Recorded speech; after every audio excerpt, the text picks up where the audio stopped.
Your show, as you say, airs on various distribution channels, among them Ora TV, Hulu, RT. Our senior media correspondent, Brian Stelter, does report that RT is the main distributor. So if that is the case, let me just ask you the question point blank. Have they ever exerted any editorial control over you, asked you who you have on, what you're going to ask, asked you to make edits in any way? Never in my life. Aaron, I've been on the air 60 years. 26 of them at your network. I have never been told what to ask or not to ask. I have never been sued.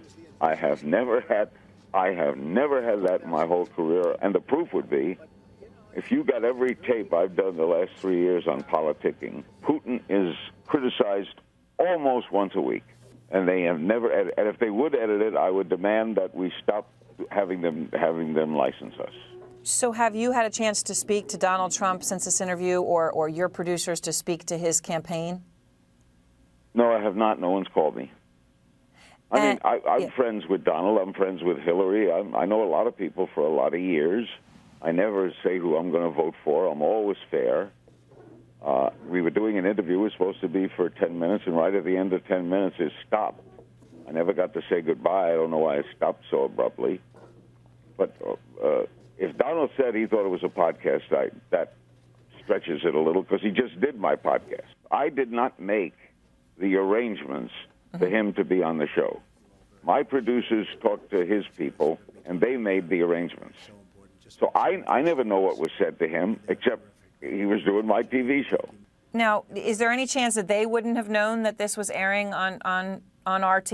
I mean, given, as you know, we're saying it's the main distributor. You're asking me to go into their head. I have no idea. So I want to play, Larry, that moment, because you say he hung up abruptly after 10 minutes. It was very strange. Here's the end of the moment interview. You were actually asking Donald Trump about immigration, and here's how that played out.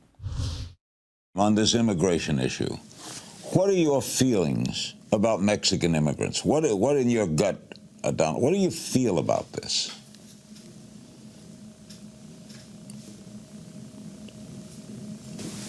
Donald, are you there? I don't know what happened there. We did not lose the connection, so something happened.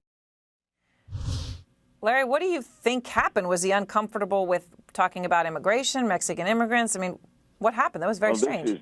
The strange part is that the producers called my producer. This is my producers telling me this. I did not speak to them. And apologized. They said that a girl came in, and for some reason, Donald told Donald he had something else to do and he had to leave. That's the strangest. It just was strange. And not only did they apologize, but they were planning to reschedule another appearance next week.